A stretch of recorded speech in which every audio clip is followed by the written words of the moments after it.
Bozalaka ebele pona kolanda vraiment émission na bino socio-politique mbata mukolo na yebike na bumbu na selemba o kuna pe na commune na Barumbu awa pe na commune pe ya Gombe kuna pe na commune ya Ngaliema bozalaka ebele pona kolanda émission oyo mbata ya mukolo po nazara toujours ba remarque na bino ba peine na bino ndenge bo bengaka en masse pona ko sala ba remarque to yeba neni ko améliorer émission oyo mbata ya mukolo lelo to kota nsusu kote nyoso bozali pona to solo na bino makambo o etali politique mboka na biso to ko solo la makambo o etali désignation ya président ya seni ndenge ezali ko sala mbutu en même temps ezali pe kolanda mapena commission paritaire ya Assemblée nationale oyo ba déposaki déjà na bureau ya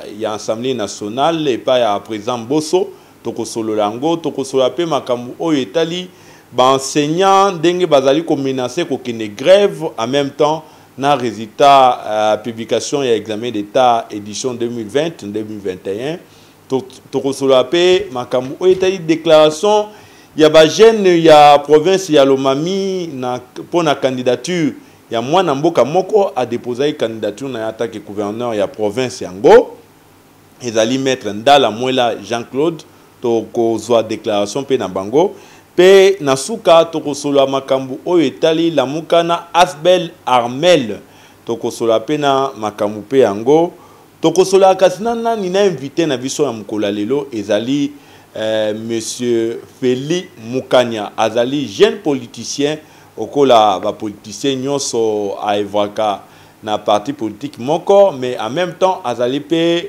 mulakisi c'est-à-dire enseignant na mboka na biso République démocratique du Congo na kelo mbango epa na ye pona na pese ka mbote ndeko Félix mbote ndeko Crispin lelo soto kuta na yo na émission mbata mukolo batebele balandaka yo toujours na ba intervention na yo so na ye ko sala interview loba makama boyo lobaka mais lelo quand même nazui quand même libaku et puis population pe na ba téléspectateurs bazui libaku ya ko mona on siko na kati émission mbata mukolo ndenge ni d'abord santé na yo. Oui, santé za malam tozo évoluer na rythme ya Congo. Na rythme ya Congo. Na rythme ya Fachi béton te mais na rythme ya Congo. Non, je ne suis pas un bétoniste ou bien Kokumi Samuto, mais toujours kende na ndenge Congo ezo kende, ndé toujours avancer. OK, ndeko Feli mwana mboka lelo tozali ko sola makambu ya seni. Ezali ko sala mbutu. Toyebi que élection 2023 ezali ko ya calamité. Mais commission électorale à Kala, mandat na baron déjà c'est silaki. Mais sengeli commission a sike kota. Il n'a qu'à seni. Mais tu constater que depuis ba pesi maboko na confession religieuse, bazali ko yoka na teti sikoyo. Non, il y a une question à seni, question en eza question moko très technique et puis aussi eza question moko politique. Ngana kona na bato balobaka ka masolo politique. Non, seni eza commission très politique parce que ont traité ba matière hautement politique. Politique ndengeni parce que bon baza basango na ba pasteur ba o batera bato. Siko yo solo ba eza pigment politique na nini? Non parce que seni nda salaka ke tozwa ba konzi sika. C'est talaka seni zo bimisa président de la République, ba député, ba tutu ba bimaka na seni. Donc muto ko choisir o eza la commission religieuse eza la soki nini eza hautement politique. Alors, comme les arts politiques, ça demande aussi une solution très politique. Parce que les lois, au moins, la confession religieuse. Moi, je me demande, ce sont des prêtres, des pasteurs, bataille arabiso. Bataille arabiso, kondima, bataille arabiso, spiritualité. Mais, bango, bakoki ata jamais, ko vanda, balobi, to sambelana, non zambala gisabiso, nani faza la candidat à seni, poto kende, ko ponaye. Non, basali les spiritualité. Et là, on a un consensus. Consensus, dès que le consensus a trouvé, il y a une élection. Il y a un degré, il y a un muzindo ya likambo. Donc, après consensus, il y a une élection. Or, ceux qui ont fait un boane, ya makasi, il y a une élection. Il fallait un tirage au sort. ba tirer au sort muto la présidence CENI les lots on a ba spectacle wana parce que élection il manque ka ba soupçon à corruption et comme yo les ba misos aussi confesseurs religieux bazaki corrompu ba koto de bazol ba ke de bazana agenda caché na bango ozo mona là où nous tozo kende na mboka. Or 2023 ils ont annoncé et puis déjà mais mandeko il y a église catholique bazali ko accuser que bozana candidat na binomoro au bochekuna oyo bo corrompre parfois pe bato asi confesseur religieuse wana ba kangmaka na candidat ka moko wana yango ne ezo bendana ezo sala mbutu na kati na bango oyebi ngai natalaka mboka o depuis catholique 5 e banda makambo papa tokosama pe mingi te na mboka oyo est-ce que tobosani makambo ya avant ba élection les kana ba dialogue ensuite de suite ba agenda plan B tobosani yango plan D B ti lelo eza wapi ezo bimate ozo mona ke bato bazo michaka toujours na ba erreur wana donc il faut baza la ba responsable en tant que bato bazo diriger ba ecclesia na mboka na biso faut ba s'assumer bokendaki na élection les 6 autres ba poni bino bo poni te bondima quoi simer responsabilité wana bo simer yango et ça likambu te élection 2023 za kalate c'est pourquoi ngana lobiso to ba na armel que culture d'héritage mboka ezo na culture d'héritage pourquoi Kone Nangaza président Yassini actuellement parce que Mouto Longoli azate. Donc il fallait qu'il a continué à réaliser l'opération et qu'on aboutir sur l'élection mususu. Oh, mais on a beau opération sous fonction na Kone Nanga. Pour Kone Nanga y assumer nos affaires courantes, il assume les affaires courantes, il n'a pas droit à organiser l'élection il y a 2023. Mais il y a une culture d'héritage pourquoi parce que il fallait qu'il oyakoya à côté déjà makambo c'est ça la genini et bandaki aya continuer nango ou soit parlement et voter loi mususu ya sika parce que nga par exemple on proposer pour makambo ici la ya kopona ba loi tout ça la gata par province tout le lot on a 26 provinces to regrouper on ndenge za na kala 11 provinces wana chaque province tous les représentants na kati ya province wana.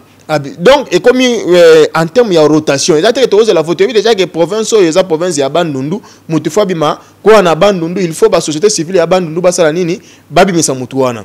Tu as déjà que kende bongo peut-être kende facile. T'as l'autre place confession religieuse mais eza soni namawa comme on a ba spectacle tous salima wana. Mais malgré que bazo kanaté, mais quand même to moni comme moi mon limo mon centre Kambaki présidium il y a confesseur religieux batinda qui lettre na bango mukanda na cour constitutionnelle a interprété article 17 si j'ai une très bonne mémoire par rapport à mbutu où ils allaient ko diviser bango na suka nango cour constitutionnelle a pesi autorisation dans l'Assemblée nationale ba traiter likamwango il y a destination président CENI et puis il y a ba membre nyonso il y a commission électorale nationale indépendante au bon même biso na élection d'abord oyamba d'abord arrêt à cour constitutionnelle deni.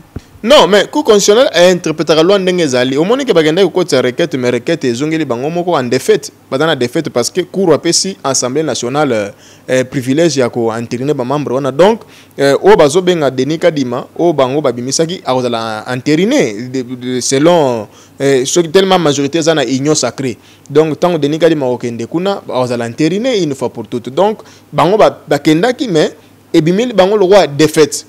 Or ce n'est pas to luka likambweze élection to kende to na posa les choses ya koyoka moni mboka o ezobeba pona ba élection na ebi est-ce que zana mboka ezobeba pona élection pourquoi Joseph Kabila sort président de la République en 2006 c'est Jean-Pierre Mbemba qui vient il a volé ma victoire to bando kende na mbutu wana ti 2011 Joseph Kabila akoyi ko diriger mboka te akoyi ko sala en sorte mama bandu ko sala te to mina 2011 Kabila sort encore président de la République. C'est Tshisekedi le père qui vient. Imperium. A eu travailler. Ah, je sais que donc 2018. Élection monsieur c'est Tshisekedi le fils qui sort Félix Tshisekedi Abimi président, c'est Fayoulou qui vient verder des urnes. Mouton retravailler et il y a même des autres qui ont géré Kolobagé pour qu'on décourager ba investir tout bayate. Et qui paye? Ce n'est pas bango. Ndenge bazawana. Et puis, salaire na bango, ce sont des millions de dollars. Et le peuple qui les avait votés. peuple a continué na misère, na souffrance. Donc il faut classe politique na biso comme mature. To comme mature, to vanda to réfléchir comment mboka ko kende liboso. To ko zala au rond-point té. To mona la mboka misusu Crispin par exemple aux États-Unis. Il y a eu des élections. Hillary Clinton na Trump. Hillary Clinton sachant qu'il y a une azwa. Azaki na majorité to azwa, mais Trump a bimi. Désordre de celle la population, mais Hillary Clinton a bimi a pesé population na ye. Elle dit non, pour l'honneur des États-Unis, je m'incline et rester bimi et bimi Trump à sa président. Néanmoins on a Trump na élection na ye, Joe Biden a bimi malgré des hommes, mais Trump a fini dans ça qu'on dit mes résultats et pour les intérêts des États-Unis avancent. Mais ce n'est pas ça chez nous. Chez nous, il y a une autre culture, une culture à Malam, il y a l'élo. Bobimi bobandi makele na batuana ba population ngape na kama population ngwa mutu azokende kuna azotushaka ba emolima azotushaka ba avantage nyonso comme député comme nani aye pa na bino marche politisation marche bino wana bomina nzela bozo landa ye mais yazana ba jeep bana ne bazotanga na poto bino bozawa na Congo bozo souffrir non nous devons arrêter ça. Nous devons arrêter ya ko manipuler peuple congolais faut font la mise aye ba ke pouvoir qu'est-ce là au pouvoir na opposition bazana nzungu moko Mutuna mutozo luka intérêt na ye. Azo luka comment qu'on s'en sortir, comment qu'on sunga vie na ye, ba intérêt na ye personnel. Peuple congolais faut aille ba comment qu'on réfléchir et puis ba politicien na biso bazonga autour d'une table ba yebage. Nous avons qu'un seul pays, c'est la République démocratique du Congo et nous devons avancer. Nous avons un seul pays, c'est la République démocratique du Congo, nous devons avancer mais tous avancer parce que les lots enterrement et ils ont salement. Tu risques pour l'enterrement et salement en entre-temps na kati ya union sacrée bazali koyoka na te entre bango batu ya ensemble ya république ya Moïse Katumbi Pito ya ensemble ba sepelité na rapport ya commission paritaire oyo ezaki na mission ya ko statuer sur ba candidature ya ba membre ya sika oyo ba kokumba biso na élection en 2023 na kati ya seni yozo monda te que ezo sala ka mbutu malgré que tozaka na mboka ka moko République démocratique du Congo. Mais c'est pourquoi dans zolo ba ke fo bato ba comme mature ebi ceux qui ba interiner bango bravo babimi mais déjà pour l'autre camp il y a opposition ba kanisa nini c'est déjà un échec na élection prochaine de or entre-temps et ça opposition ka te Moïse Katumbi azana kata union sacrée. Nazo sur la nombre opposition na manana majorité to comme na Moïse Katumbi. Et ça échec pour les autres bazo mona déjà que quand il y a union sacrée ici et yibi victoire. Or toi na pour ça il y a ba élection libre et démocratique ou comme ma désordre té. Tant moto azuité a monique azuité.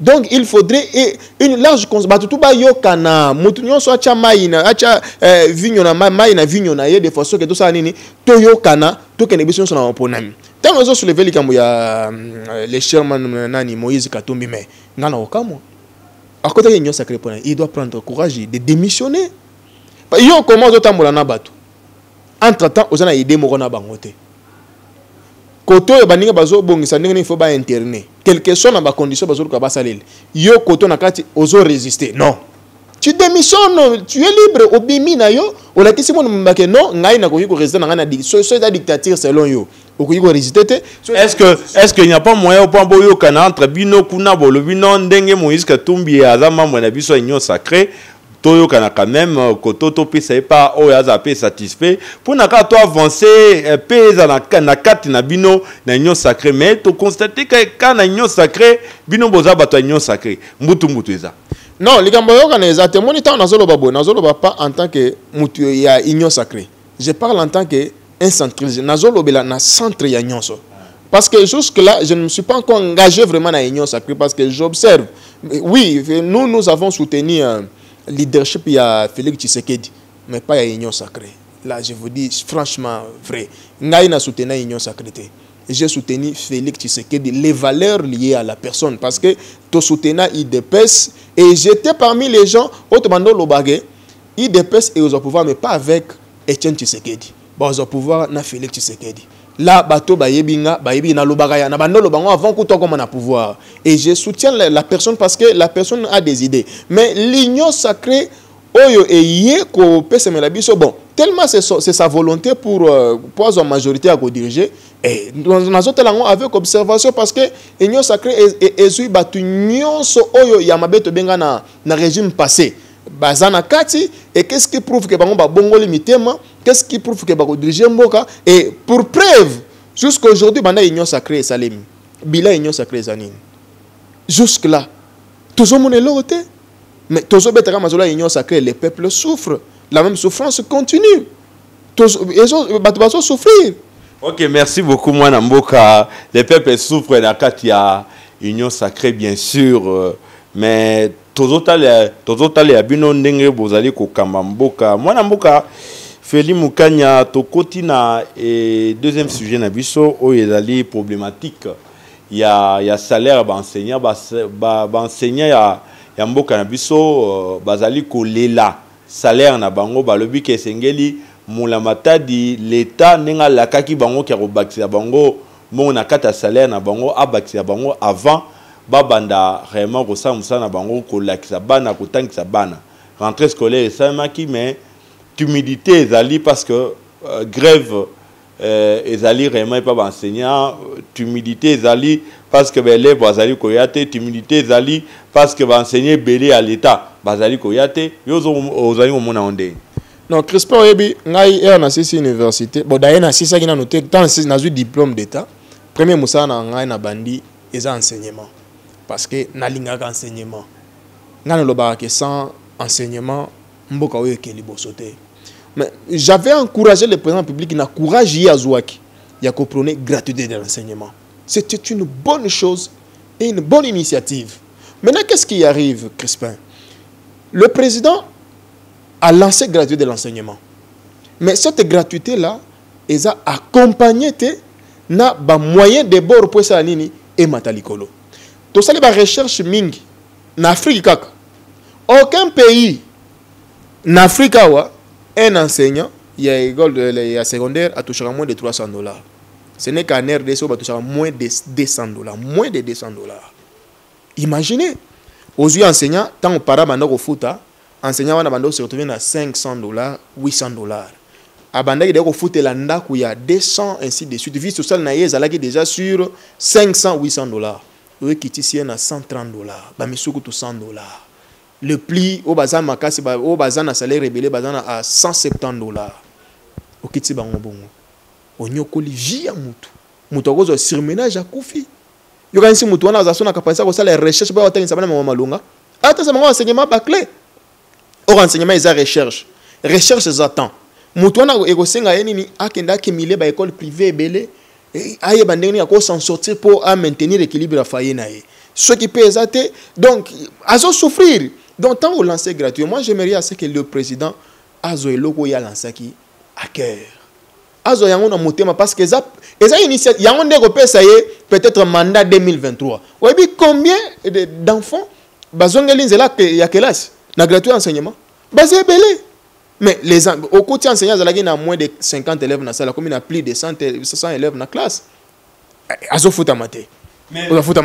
Mais ministre azali ko menacer ba enseignants oyo bazali ko annoncer pour ba kene grève que ba lobby ceux qui ba grève réellement à ko retirer bon à ko désactiver bon na liste ya paiement.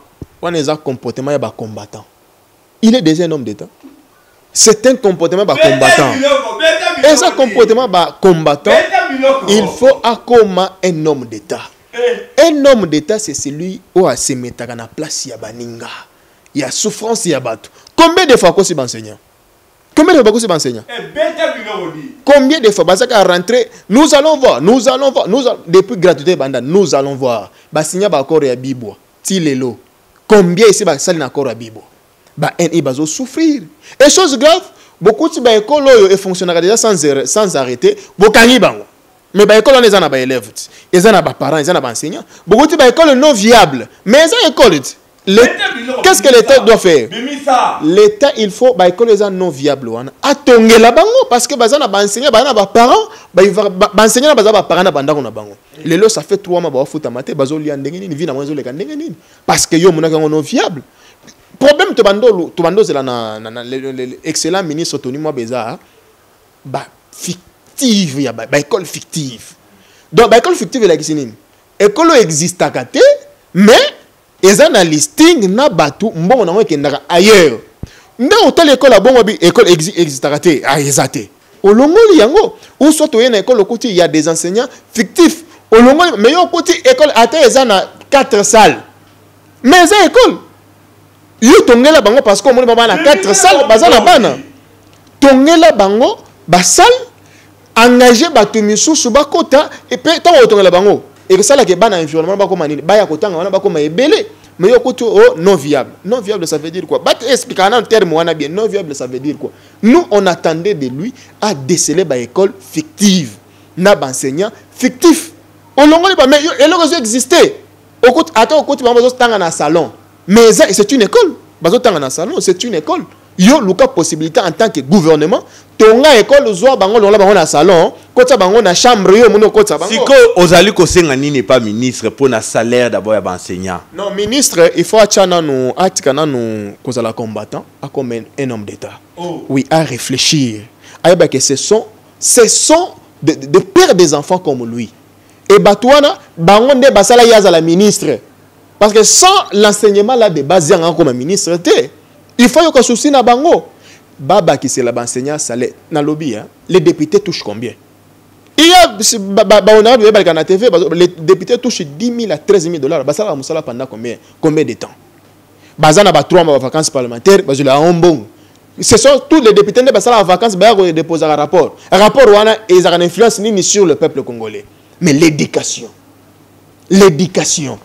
parce que c'est bon salaire malonga salaire moko tu peux donner comme un enseignant a la capacité à foutre l'anda kunai so ba payer un enseignant $800 $1000 et ça la bangoni écoutez nini écoutez bango eloko te bakata ba salaire na bango eza belé ba mission de service belé na poto sur le plan national ils ont abouti na eloko te batika biloko wana ba pesa ba enseignant ba tangisa bana na biso malamu bana ba koma loko to tangisa bana na poto be batona siko yo solo ba pesa ba enseignant ba tangisa bana malamu mais examen d'état et outi robima ah résultat examen d'état ozomona mwana oya yebi ata ko komata français té ayebi ata ko lobata français té ata ko calculer ba musu ba yebi té mais ozoyoka 70% 75% 80% nga leur examen d'état bimia édition 2020-2021 j'ai eu à poser des questions na ba diplômé à sikoyo mais il faut yoka français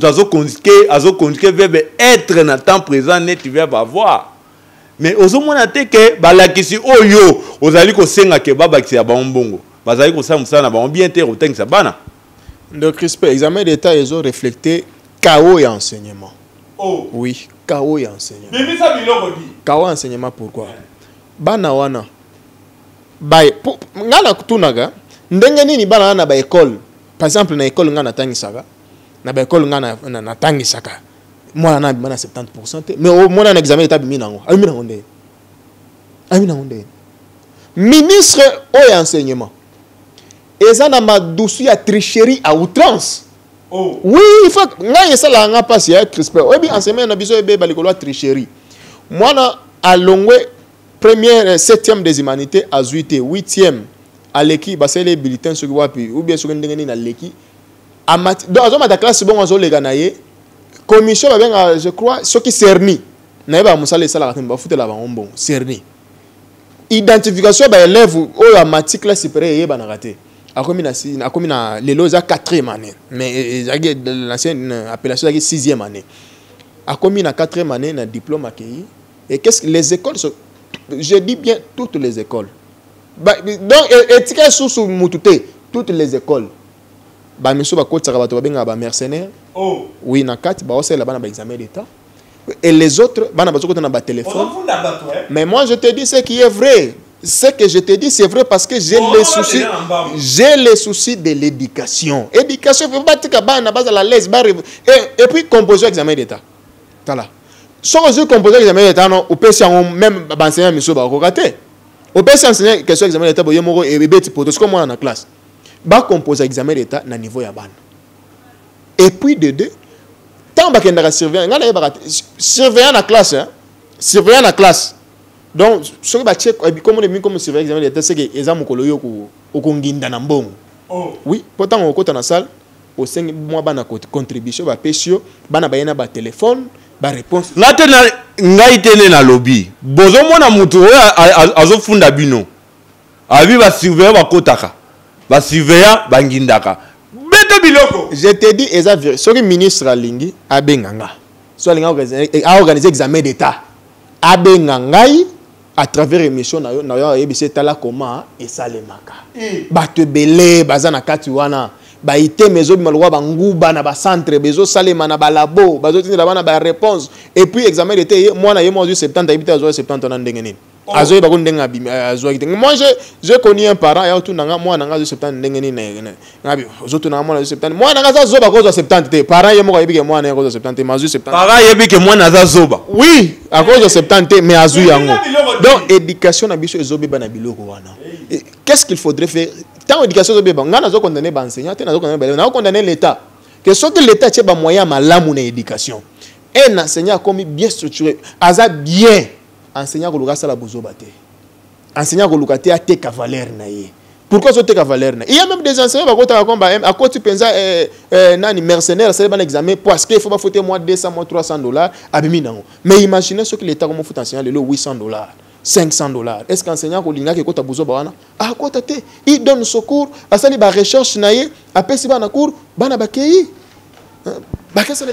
Merci beaucoup Bazali ko sanga déjà signal na régie awa et pas ya yemoko Jonathan azali ko sanga vraiment signal que to comme presque na suka émission na biso mais avant aussi sango émission tika bolanda déclaration ya jeunesse ya union pour le changement ya Lomami pour la candidature. Il y a maître Ndala Jean-Claude Oyo Azali candidat na poste à gouverneur ya province ya Lomami Oyo Kalamite et Kosalema. République démocratique du Congo, province de Lomami, Union des jeunes pour le changement de Lomami. Déclaration. Nous, jeunes forces vives de la province de Lomami, réunis au sein de l'Union des jeunes pour le changement de Lomami, en sigle UJCLO, vu la misère aiguë et persistante que notre peuple, vu la mauvaise foi, l'opacité dans la gestion des recettes, et le dysfonctionnement criant de nos institutions provinciales, qui est le mode de gestion du régime passé. Vu l'inadéquation du décollage de notre province, tenu en otage par un groupe d'individus vivant à Kinshasa, qui ne jure jusqu'à le présent que sur le maintien de leur mode opératoire, clientélisme, de la corruption et l'amateurisme. À nos élus provinciaux, nous vous invitons cette fois-ci à respecter et honorer la population de Lomami en portant votre choix sur la personne de maître Jean-Claude Ndala Mouele comme gouverneur de la province de Lomami afin de sauver notre province du tâtonnement dont elle est l'objet depuis le démembrement. À la hiérarchie de l'IDPS, notamment au président Aïe, honorable Jean-Marc Kabunda Kabound, au secrétaire général Augustin Kabouya Chilumba, au président et membre du bureau de la CEP, d'investir et soutenir la candidature de maître Jean-Claude Ndala Mouele au poste de gouverneur de la province de Lomami, car ce dernier inspire confiance et dispose des atouts nécessairement importants pour booster le développement attendu de notre chère province. À défaut de quoi, la jeunesse force vive de Lomami va se prendre en charge conformément au serment nous légué par le fait Dr Etienne Tshisekedi Mulumba, père de la démocratie en RDC. Que vive l'Union pour le changement de Lomami force vive, que vive la province de Lomami, que Dieu bénisse notre pays, la RD Congo. tozongi kasi pona koyeb sabino que bouti kolanda vraiment déclaration na bango pena note circulaire o bauté ko sala pona ko senga réellement na président AI ya IDPS Jean-Marc Kabund depuis na secrétaire général ya IDPS Augustin Kabouya pona ba soutenir réellement mwana mboka oyo maître Ndala akoma réellement gouverneur ya province ya Lomami po azali mutu oyo aza na archive mobimba aza na biographie mobimba ya fait docteur Etienne Tshisekedi et senge boye ba que maître Ndala azaki fut directeur adjoint ya cabinet ya Etienne Tshisekedi wa mulumba oyo atika biso de res mémoire azaki directeur na kata cabinet wana donc azali mutu oyo sengeli Jean-Marc Kabund oyo azali président AI opesa ba instruction na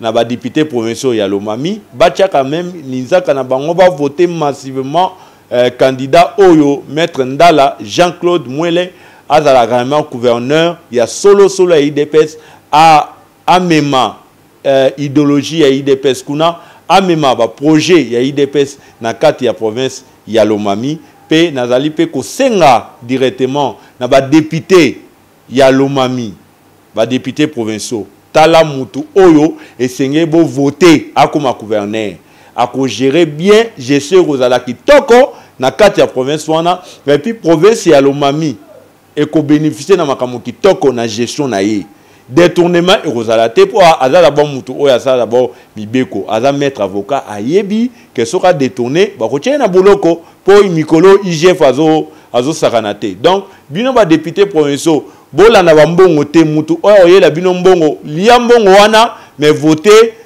candidat maître Ndala azala réellement gouverneur ya Lomami bino ba député provinciaux ni nazali ko adresser na bino so bo sala yango bo mona province ya bino et ko avancer et puis bino ba député provinciaux ya province ya Lomami bo kende toujours liboso na province ya bino kasi mwana mboka tokomi kasi na presque na suka bete ya biso na solo ya Asbel Armel les animes.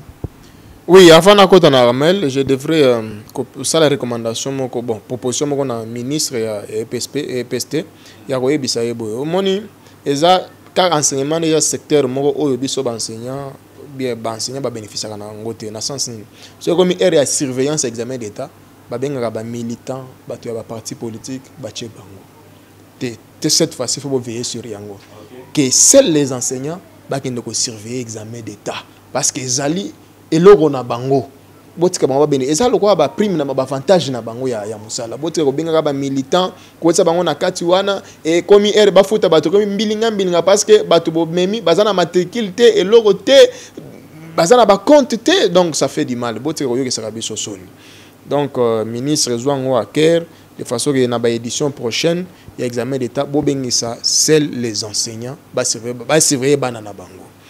À propos Armel, oui, les structures internationales, Armel les a armées de l'Éternel pour la délivrance et la restauration des nations. Donc, on est dans un cadre. L'objectif, nos premières, est intercession pour les nations. Et puis, ça, la structure, avancer, idée, par exemple, dans le cadre de la jeunesse, on a un coordonnateur de la ville de Kinshasa. Donc il y a Jarmel ville de Kinshasa coordinateur ezangai siège na biso eza na niveau ya cité verte toza kuna na église ya Sion et pas pasteur Maxime et puis coordonnateur international ou coordonnateur national na biso aza pasteur Isakar Kadima na niveau aza na Allemagne donc eza structure moto apuyaka ba idée oyo sala ke mbogende liboso toza na opposition te na majorité te mais toza na ba initiative ça la kemboka ekende liboso yango wana to ko benga ba jeune nyonso baya na cadre Armel wana toza na kati ya formation pona koyeba comment ko gérer très bien pays na biso mais wana eza une organisation spirituelle mais sur le plan politique déjà toujours lancé jeunesse pour moi du développement to benga ba jeune nyonso ya Matete parce que moi je suis natif ya Matete naza mwana Matete quartier des bonhommes puis na kati ya mission na profiter na bisa gouverneur des bonhommes to souffrir na yebite soka zo yeba yango bambulo bandi obeta banda église soki Shekina et bloqué ba makambo kuna donc soki mbule beti maye sokota première ri na ba mapangu batu ba kufa ba biloko ebeba mais to ana gouverneur na ville bourgmestre ko to yebi kuna te donc anyata makolo ne kuna te atelo nyata makolo place wana te donc ça ba député to ana bango na yebite ceux qui baza ba député ou bien baza bazui ba émoliment ba keyi na bango to yebite mais des bonhommes matete to zonyo comme courant passe bayana courant bacha courant je crois de troisième riz deuxième riz sixième riz au courant prépayé et kune ke ndakate mais des bonhommes mususu na courant ke ndaka et ça passe message ni kasasuka mot de la fin na yopona aussi ça vraiment émission non mot de la fin na opesa na président Fachi bafotaki yo bafotaki sama lokonde te ngobila te bafotaki yo donc 2023 muto ko répondre ezayo koya ko betela biso masolo te ke nazaki na 15 personnes sérieuses te le roi ba betela biso masolo na mbobo te donc zala déjà responsable il faut que longola e pour na bonne marche ya mboka biso to ko betela yo maboko tango lo bako zo kabwana FCC to betela ko maboko ozu union sacrée mais union sacrée yango donc m'en plaît chile le bandit tozo ye batele le komi 0 trou embouteillage aggravé na ville ya Kinshasa 0 trou mais chile le zo ye banate mais tokomina Kinshasa 0 trou mais tozo ye bate 0 trou yango ya ndenge nini ezo ye banate projet sur projet et en plus chose grave na mboka kana bizina na mona biloko wana au lancement ya projet obi combien mbongo esenga na lancement ya projet botia biloko wana bosala tomona bosali tomoni basali boye to beti maboko lancement ya projet après projet banje vandi kuna esala eso lote donc Fachi yonde ba obeta film siko biso ba to soutenir yo na quartier bomona biso ba démon ya bomela Fachi ou bien zalika mususu biso to soutenir yo to soutenir yo bana ba ide malamu mais ba obaza mabe écarter bango. Merci beaucoup ba obaza mabe écarter bango to komi vraiment na suka ya émission na biso. Et puis émission Nabino pour Bozaki Belé ya Rolanda Raymond émission Oyo Mbata Mukolo. Merci Belé par Jonathan Mopila Oyo Raymond a filmé avec un partenaire idéologie Yemope Azali monteur ya émission Nabino Mbata Mukolo Azali monteur Oyo Sengel Kocha Maboko Bino Bate ya Poto au côté Nyoso Bolanda Raymond émission Oyo Mbata Mukolo. Merci Belé P et par grand entrepreneur pour Calamité Bino diplômé, il y a licence, il y a graduat,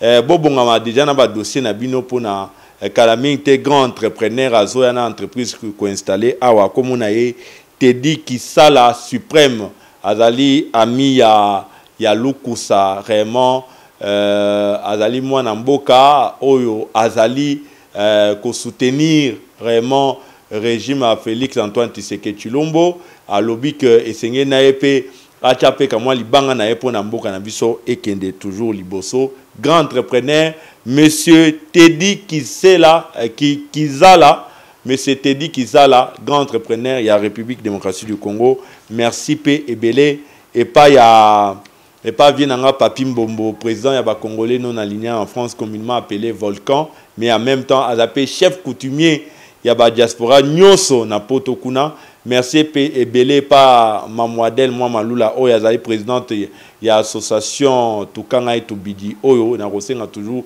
ba konziba soutenir ango merci ebele et pa ya grand Tom oyo azali na cyber un clic pro ezali Gelo Ilunga oyo alanda toujours émission Mbata Mukolo et puis merci ebele pa bino nyonso o bolandi vraiment émission oyo Mbata Mukolo kamwa libanga muke pona yo. Non, nous avons remercié d'abord mon initiateur, paix à son nom, Micho Okito. C'est lui qui m'a donné les goûts de l'enseignement. Donc, si on a l'enseignement, c'est grâce à ces messieurs-là, à Otiotika Biso, en tout cas, paix à son âme. Et puis, mes condoléances à Maman Blandine, au père de Mobali, au Penza, surtout l'enseignement, Batouba Bunda pour l'enseignement, les Abba Micho Okito. Et puis, mes sincères remerciements à l'élève tout à collège Saint-Sarah. Dans matière des bonhommes et j'en appelle aux parents baya collège Saint-Sarah zawana pour un enseignement de qualité. En tout cas merci beaucoup et puis à mon épouse au soutenanga et bisanga toujours ke liboso merveille à Dungu maman na Tetiana Bilondae Dariel Lukumwena tous ce sont des Mukanya bana nanga donc na pesi bino remerciement Simba le Boko Chebo to comme na suka ya émission Monsieur Feli Mukanya, est-ce que na ba propos na yo au bimisi biloko yaba enseignant au basala na surveillance et examen d'état ou me bimisi ngote na bimisi biloko? Monsieur Feli Mukanya, est-ce que au bimisi biloko pazi litoi et pas après ministre Tony Mwaba par rapport à enseignant me pazi ngote ayoki yango? Est-ce que au bimisi biloko par rapport à la désignation il y a président à Seni peut au toucher Moïse que tout mieux au toucher été? Non, on a touché Batunion sur Bayebake, Congo ezaka moro. Tozaka na pays moro. À moins que monsieur bazala na mususu. Sozaka na pays moro o to bunda pona yango ke liboso. Et monsieur Sili, to ko ta lobby.